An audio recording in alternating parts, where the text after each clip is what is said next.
Jadi ini lah. Biasanya ada doanya di mana ini? Wah, tuh di mana?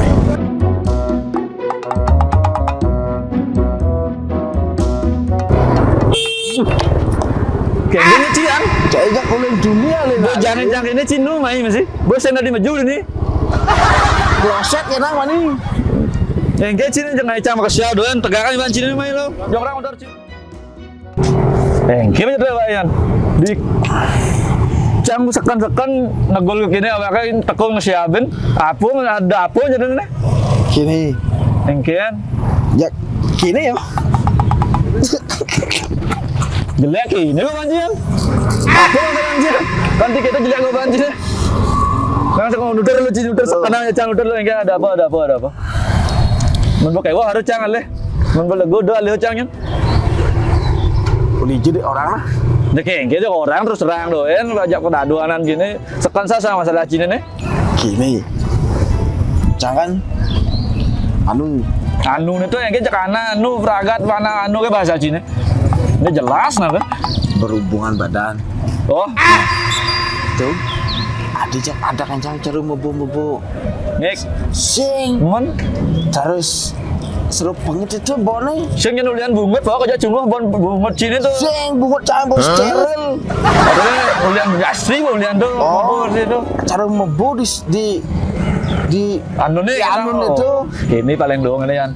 Langsung jadi kantor kengken gitu, kira-kira gitu. Adaan ajak yang diperiksa ke rumah sakit ajak. Hijau.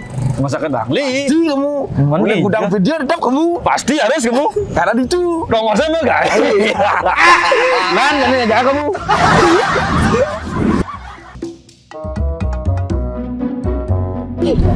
Ada. Sedikit lemah lagi penyakit motor sakit. Itu. Oh itu apa?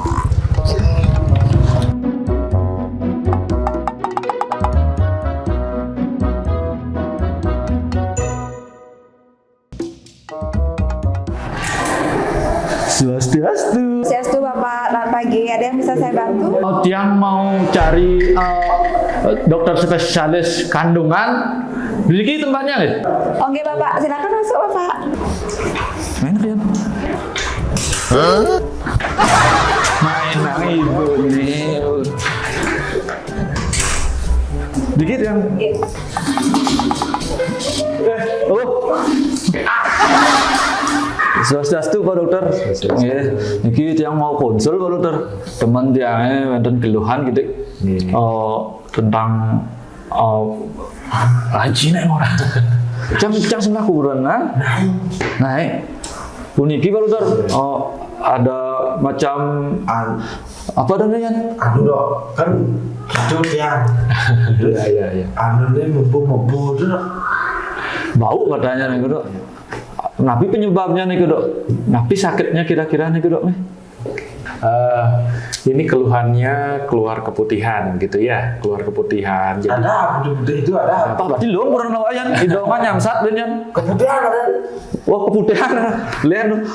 beda ya, Oh, beda ya keputihan. Jadi yang dikeluhkan itu gangguan pada alat kelamin. Nah, kan keluar keputihan gitu ya, keputihan. Keputihan itu pada perempuan ya. Iya. Nah, pada perempuan. Jadi kalau misalkan ada keluhan keputihan, memang kita mesti cari tahu. Keputihan itu ada yang, kalau kita berbicara keputihan, ada keputihan yang wajar, ada juga keputihan yang tidak wajar atau tidak normal. Nah, kalau keputihan yang tidak normal itu biasanya mulai dari warnanya bisa putih seperti susu basi, kemudian bisa kuning sampai kehijauan, kemudian dari baunya atau aromanya. Nah, aromanya tidak sedap ya, keputihannya seperti itu.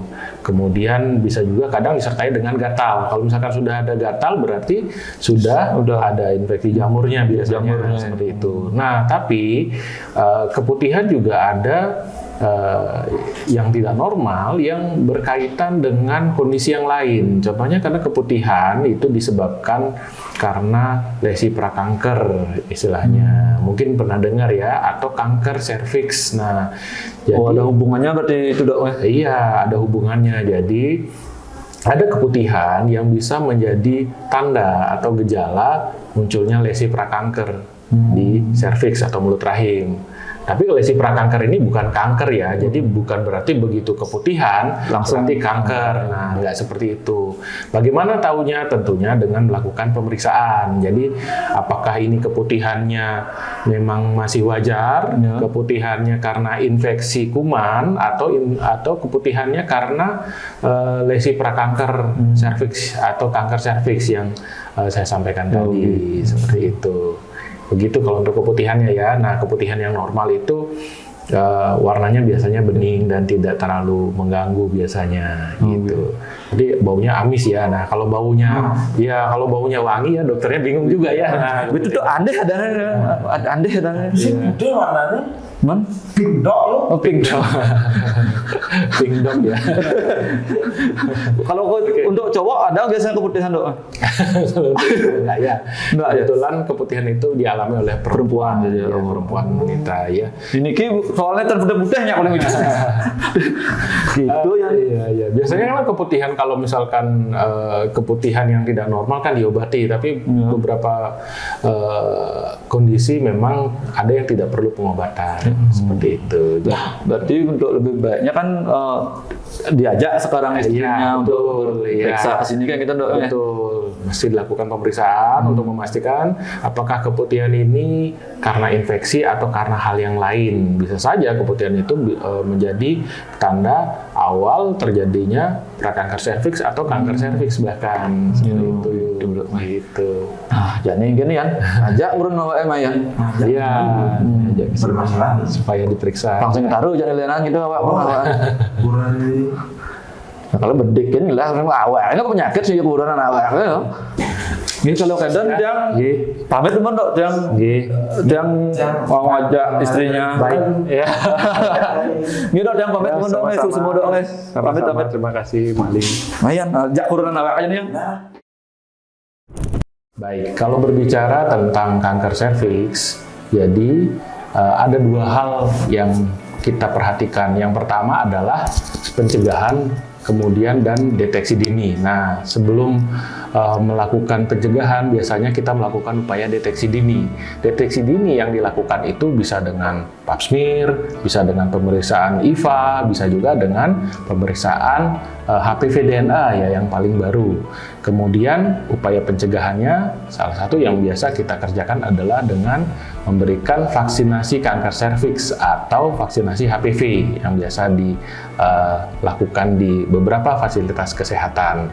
Kemudian apa sih manfaatnya melakukan deteksi dini, kemudian apa manfaatnya juga melakukan vaksinasi ya. Kalau deteksi dini itu kita mencari sedini mungkin kondisi kelainan yang mungkin bisa didapatkan pada saat pemeriksaan, contohnya pada pap smear, kemudian pada IVA atau pada pemeriksaan HPV DNA.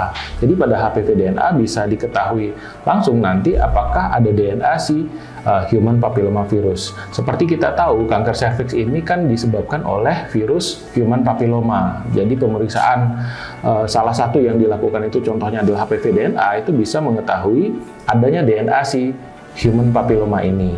Kemudian kalau misalkan alternatif lain dari deteksi seperti saya sampaikan tadi, juga bisa dengan melakukan pap smear atau pemeriksaan IVA. Begitu. Kemudian vaksinasi, upaya pencegahan yang dilakukan adalah dengan vaksinasi. Vaksinasi kanker serviks ini sekarang sudah banyak dilakukan, bisa dilakukan pada usia dini. Jadi usia 9-14 tahun itu sudah bisa mendapatkan vaksinasi kanker serviks pada anak-anak, kemudian juga pada dewasa juga diberikan vaksinasi kanker serviks. Sampai berapa besar efektivitasnya? Nah, tentunya yang namanya pencegahan, semakin dini dilakukan pencegahan, maka efektivitasnya juga akan lebih baik.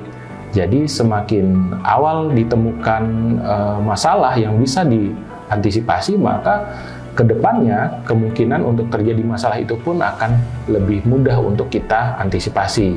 Seperti itu. Jadi sangat penting untuk melakukan deteksi dini secara berkala, kemudian melakukan upaya pencegahan dengan vaksinasi kanker serviks. Karena melindungi sejak dini akan lebih baik daripada nanti pengobatan di kemudian hari. Terima kasih. Nah, kan Bu, jangan agak aja cangci main.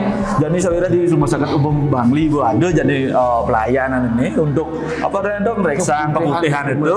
Ini ajak kurang sini ke Rumah Sakit Umum Bangli. Jadi alih kurang cang repot dulu.